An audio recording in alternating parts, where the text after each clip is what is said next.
Interconexão Brasil. Oferecimento: Sindicato dos Professores da UFMG.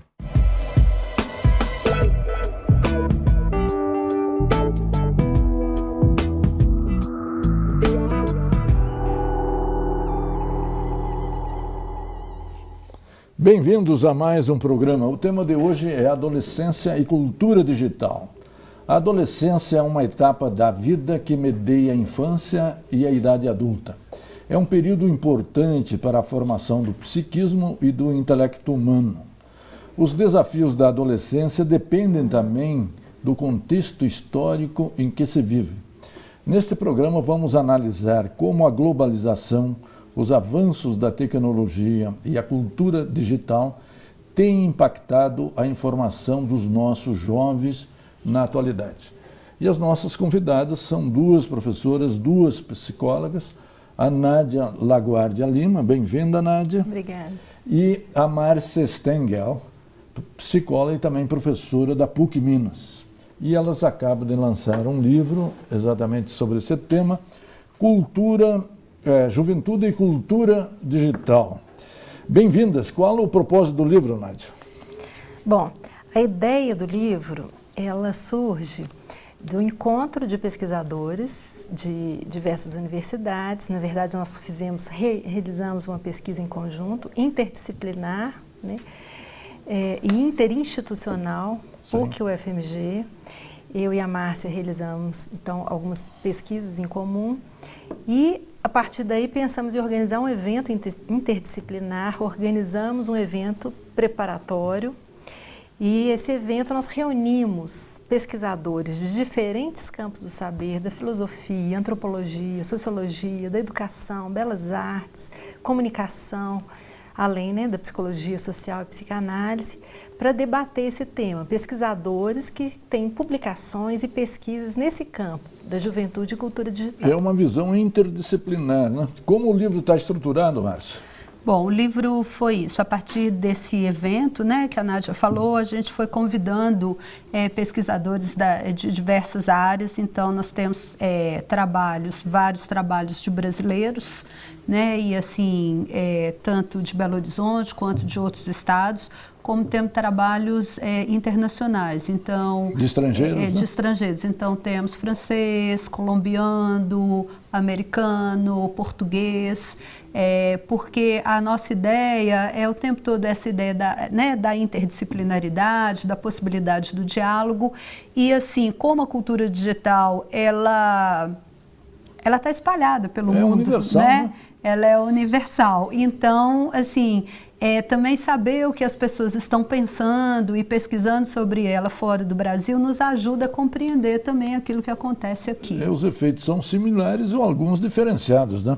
Uhum. Qual a importância das redes sociais na formação da personalidade dos adolescentes hoje, Nádia? Bom, a gente pode pensar que a adolescência é um tempo em que o adolescente ele precisa construir um sentido para a sua vida, né? Então, é um momento em que ele está se desligando aí da autoridade, dos pais, fazendo um desenlace da autoridade parental e buscando se enlaçar, né, em outros grupos, na comunidade mais ampla, fazer um laço social mais amplo. Então, nesse momento de separação, né, que é um momento delicado de transição, a internet tem oferecido a esses jovens uma possibilidade de inserção social. Funciona quase como um ritual de passagem. Sim. Então, o interesse dos jovens, dos adolescentes pelas redes sociais se dá especialmente nesse momento que é o tempo da adolescência. Quer dizer, eles têm contato cada vez mais cedo com todos os dispositivos tecnológicos, né? Desde bebês, eles já têm contato. Mas as redes sociais, eles têm um interesse especial pelas redes sociais a partir da adolescência, e que é esse momento que eles estão preocupados, interessados em participar de grupos, fazer laço social, conhecer pessoas, né, participar de grupos. Perde-se nesse momento também a influência dos pais e dos educadores. que perde a influência? É que a influência diminui, né? Assim, em relação principalmente aos pais, né? Se a gente compara com a criança, até porque o universo da criança é um universo mais restrito de relações. Então, os pais também, eles têm uma importância muito significativa na vida da criança. Eles continuam muito importantes para os adolescentes, né? A gente não pode se enganar com isso. Só que o adolescente precisa fazer esse distanciamento mesmo dos pais para que ele possa construir um lugar próprio, uma identidade de adulto, né? Porque se ele continuar naquela posição, ele nunca vai deixar de ser a criança, né, dos seus pais. Então ele precisa fazer esse afastamento dos pais, mas os pais continuam tendo uma importância. E os professores, muitas vezes, eles podem até ganhar, em alguma medida, uma maior importância, assim, diferente do que era na infância, porque esse lugar dos pais fica meio vago. Então, outras pessoas vão entrando nesses lugares. Às vezes, um professor que é mais significativo na vida desse adolescente, com quem ele se identifica mais, que tem uma proximidade, pode ser uma pessoa muito importante nesse momento, né?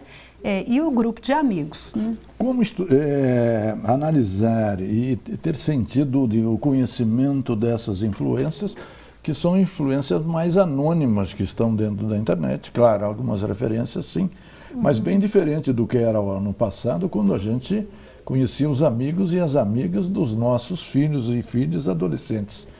Como trabalhar digamos, esse caráter um pouco mais anônimo dessas influências via internet?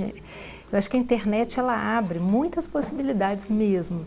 E a gente tem que pensar no aspecto também positivo, né, dessa abertura.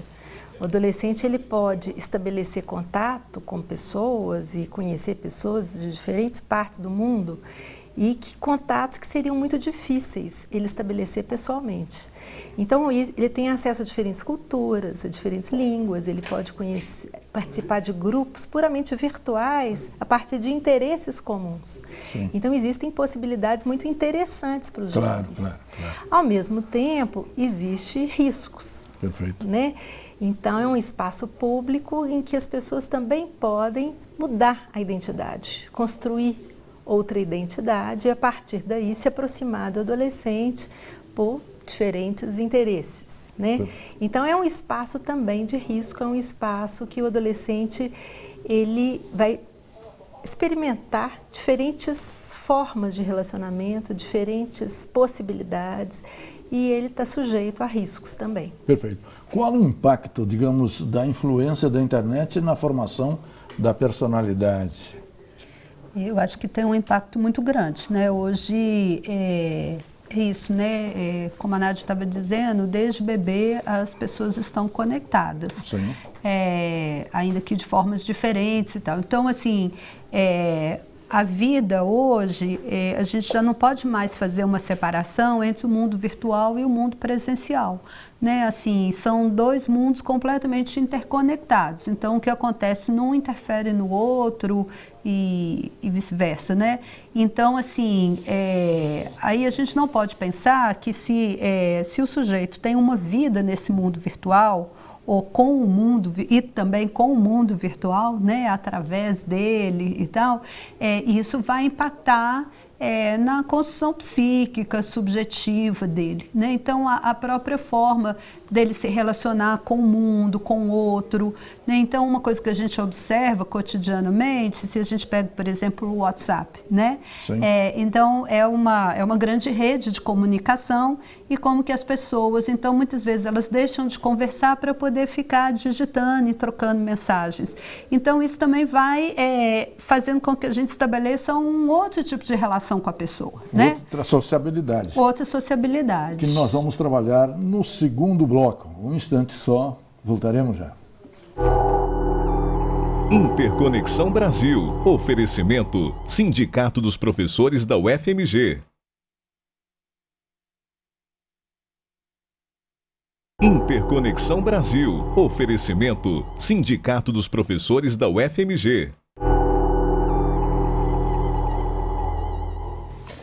Bem-vindos ao segundo bloco. Nós estamos trabalhando adolescência e cultura digital. No primeiro bloco, nós relacionamos cultura digital com formação da personalidade. deixamos para esse segundo bloco trabalhar um pouco mais a formação intelectual e a sociabilidade dos adolescentes que são exatamente influenciados pela cultura digital. Como as novas tecnologias, numa visão mais otimista, né, podem ajudar na formação intelectual dos nossos jovens? Olha, eu acho que a gente tem que pensar que as tecnologias digitais, elas não são só ferramentas de aprendizagem, né? Sim. Então, não é a questão de usar essa ferramenta para ter acesso à informação, ao conhecimento. A cultura digital é algo muito mais amplo. Sim. Então, que ela incide assim, em todos os setores da vida e interfere em todos os setores da vida humana.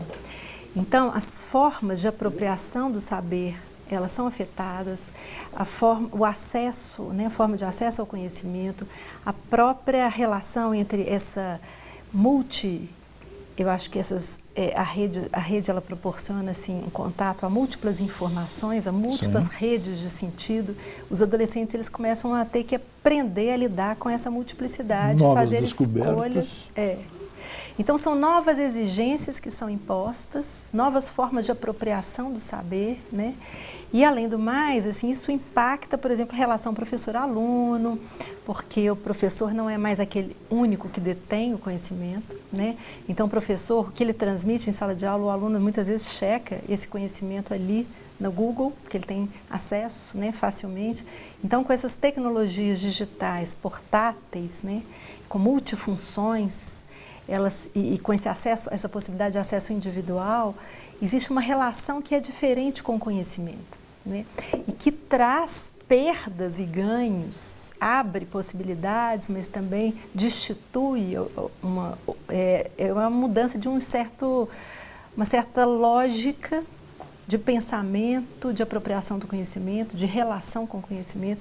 Então, se antes, por exemplo, os alunos aprendiam e era exigido dele que ele tivesse concentração, né, elegesse um único tema para se apropriar e aprofundar.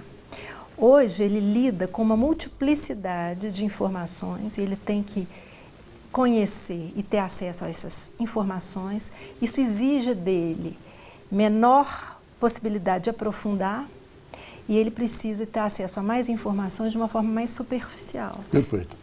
E a sociabilidade, a formação da sociabilidade dos jovens ao nível da rede? Qual a influência e como isso se dá? A gente tem observado uma mudança nas formas de sociabilidade, né? Assim, a sociabilidade tradicional, digamos assim, né, dos encontros e tal, eles permanecem, do teste a teste permanecem. Mas assim, a gente vai vendo mudanças desde a forma de como que a gente marca o encontro, tete a tete, né? Então, não se telefona mais, mas manda um WhatsApp ou bota, né? Assim, hoje eles nem têm colocado muito mais a informação tanto no Facebook, é mais pelo WhatsApp, mas também é uma possibilidade. Então, assim, isso já, a própria forma de marcar o encontro, né? Uma outra coisa é que com o surgimento do smartphone, agora as redes sociais elas estão à mão 24 horas por dia, né?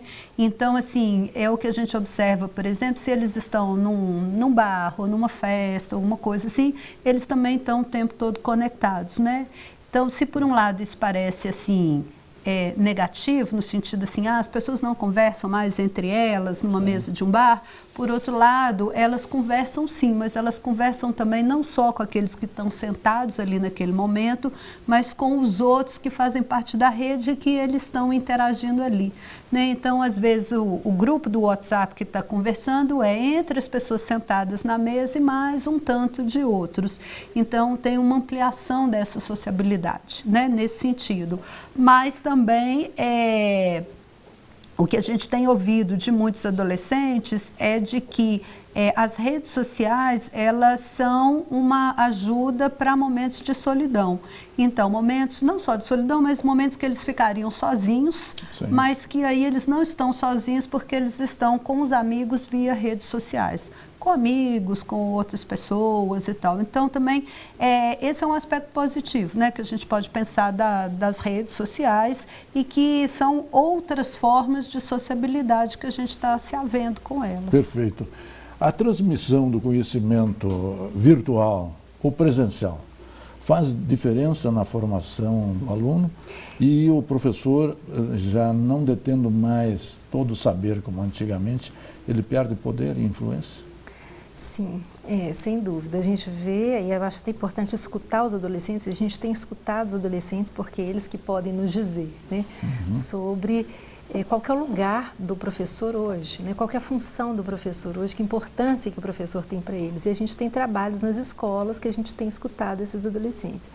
Então a gente tem visto, assim, apesar da escola, ela parecer que não está ainda inserida na cultura digital, o mundo todo está inserido na cultura digital e a escola está à parte, porque ela está com dificuldade, né, de romper com um certo modelo tradicional de funcionamento, né?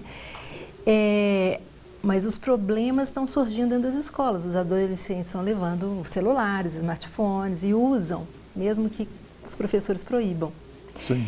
Então, o que acontece? A gente tem visto que esses adolescentes, eles estão dizendo que primeiro as aulas estão mais cansativas, eles estão mais desinteressados na sala de aula, porque a sala de aula exige que eles fiquem sentados 4 horas, claro, né, concentrados num único professor, numa única matéria, quando na verdade eles estão ligados, conectados à internet, usando a internet. E a transmissão não é tão instantânea quanto no WhatsApp, né? Exatamente. Então, assim, essa forma de aprendizagem que envolve um adiamento da satisfação, né, que você precisa se esforçar, concentrar para aprender e esse resultado desse saber vem a longo prazo, isso é contrário à cultura atual, que exige um imediatismo, uma satisfação imediata, né? Uma aprendizagem instantânea. E uma pluralidade, né? Porque, assim, é isso, é uma geração que faz muitas coisas ao mesmo tempo, né? Então, eles estão no computador, eles estão no smartphone, eles estão ouvindo música, eles estão estudando, quer dizer, tudo ao mesmo tempo, né? Então, assim, isso também dá uma, o que a gente tem chamado, né? Eles são multitarefas, né? Então, isso vai afetando também a forma como eles pensam, como eles vão lidando com a questão, por exemplo, da escola. Okay. Mas a questão do professor, que você perguntou, os professores ainda são importantes. Claro. E eu acredito que cada vez mais. Sim. Porque existe algo que é da transmissão presencial, que a transmissão virtual não alcança. Claro. Porque o professor, ele transmite muito mais do que o conhecimento. Claro. Né? O professor tem uma transmissão assim, de um certo saber fazer, como que ele se virou na vida. Claro. Transmite o desejo. Valores. Né? Valores, ideais. Então, tem algo que se passa ali que é importante nessa transmissão, principalmente para o adolescente. Então, e os adolescentes falam disso, desses professores com quem eles estabelecem relações afetivas que são muito importantes. E a partir dessa relação afetiva, eles passam a ter interesse pela aprendizagem escolar. Ok. No terceiro bloco, nós vamos analisar o impacto da crise na formação dos jovens e nas suas perspectivas futuras. Um instante só, voltaremos já. Interconexão Brasil. Oferecimento: Sindicato dos Professores da UFMG. Interconexão Brasil. Oferecimento: Sindicato dos Professores da UFMG. Bem-vindos ao terceiro bloco. Nós estamos trabalhando adolescência e cultura digital. Já deixamos no ar esse terceiro bloco, que é um pouco pensar a reação dos adolescentes à crise que o Brasil vive, né? Qual o impacto disso no psiquismo, na formação e no ânimo dos nossos jovens? Eu acho que a gente tem observado que é claro que isso impacta na vida dos jovens, né? Assim, a gente não pode ser, assim, achar que os jovens não estão sabendo o que está acontecendo, também não têm consciência, né, conhecimento disso. Sim, eles estão participando, né? o que a gente pode pensar é que hoje a participação política dos jovens é diferente do que foi em outras gerações, né? Então, esse discurso de que os jovens são desinteressados da política não é necessariamente verdade. Claro. Eles são desinteressados, na maioria dos casos, dessa política tradicional, partidária, ainda que, claro, que tenha jovens ligados a isso. Mas eles têm se movimentado bastante politicamente, por exemplo, pelas redes sociais. Então, a gente foi vendo movimentos, né, como que eles organizaram passeatas, encontros, eles se manifestam, eles se posicionam politicamente, né? Então, assim, o que eu penso é que a gente tem que dar um crédito mesmo para essa juventude, de entender que eles não são alienados, como existe um discurso recorrente aí. São novas práticas do exercício da política, né? Não a política partidária, mas a política no sentido amplo. Há uma politização dos jovens de outra maneira, né? Sim, sim. Uma participação muito grande em movimentos sociais, por exemplo, não é? Assim, desde grupos assim de hip hop, mas alguns ligados a, sei lá, movimentos ecológicos ou a próprias questões aí hoje, né, da corrupção, disso que a gente tem assistido cotidianamente no noticiário. São formas de participação política, né? Perfeito. Ocupação das escolas. Ocupação né? das escolas. A depressão é mais fruto da idade ou dessa crise política? O aumento dela entre os jovens? Bom, eu acho que pode ter as duas coisas, né? Porque a gente sabe que o suicídio, por exemplo, é a segunda maior causa de morte na adolescência e na juventude. A primeira o que? Seria acidentes de automóveis? De automóvel, Então, assim, existe realmente essa relação entre depressão e adolescência. A adolescência é uma fase delicada de transição. A nossa cultura, ela trata a juventude, a adolescência, como uma fase ideal, perfeita, né? De felicidade total, como se existisse alguma fase da vida que fosse plena, absoluta, né? Então, mas na verdade é uma fase delicada, em que ele está vivendo uma transição muito difícil e que deve ser muito bem amparada, né? Falando do ponto de vista político, por exemplo, o adolescente, o que ele representa na nossa cultura? É exatamente aquele que é crítico à cultura. Claro. Então ele tem um importante papel de fazer crítica aos valores tradicionais, aquilo que não funciona mais, de apontar o novo, a invenção, né? Então eles precisam ser acolhidos como potenciais, assim, como pessoas que têm um potencial de transformação social e política importante. E a renovação da sociedade. De renovação da sociedade. É importante dar voz a esses adolescentes. Eles precisam ter espaços para que eles possam falar. Porque eles têm muito a nos dizer e muito a nos ensinar.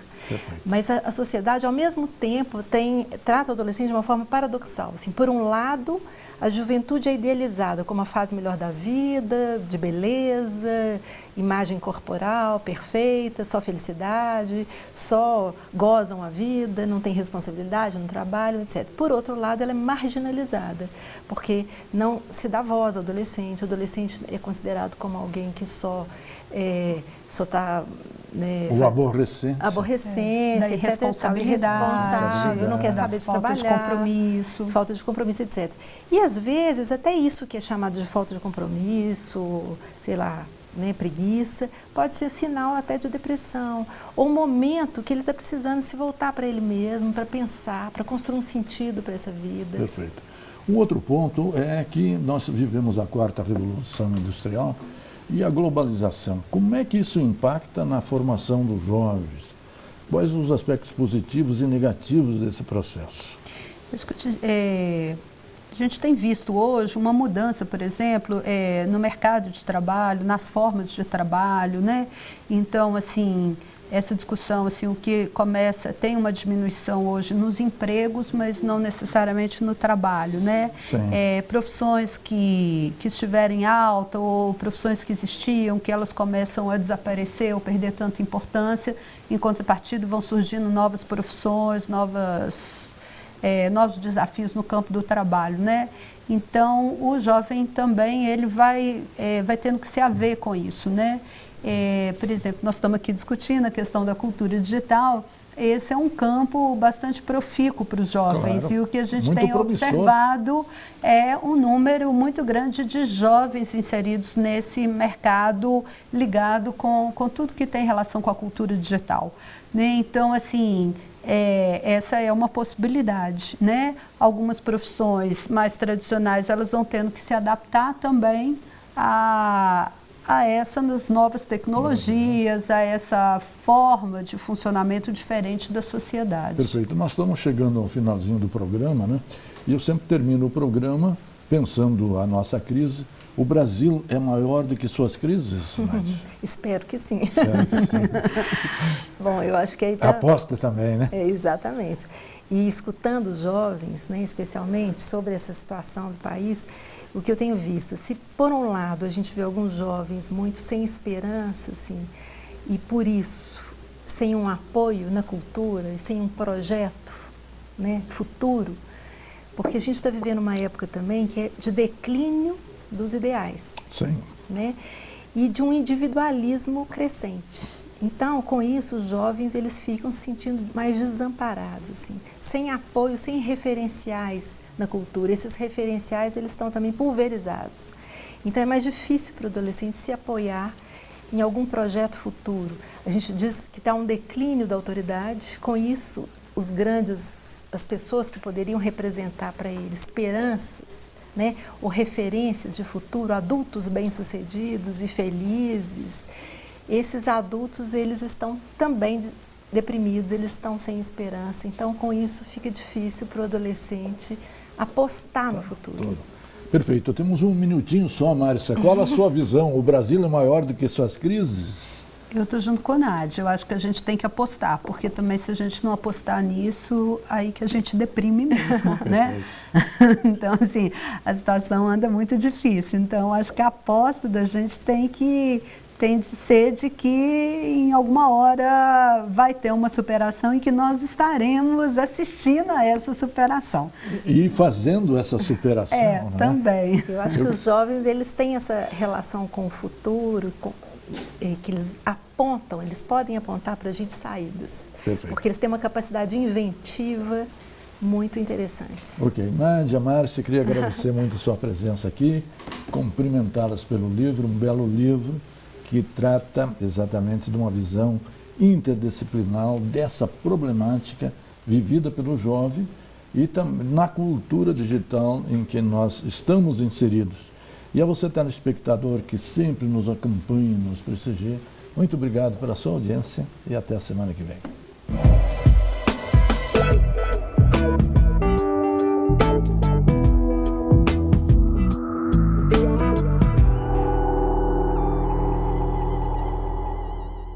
Interconexão Brasil. Oferecimento: Sindicato dos Professores da UFMG.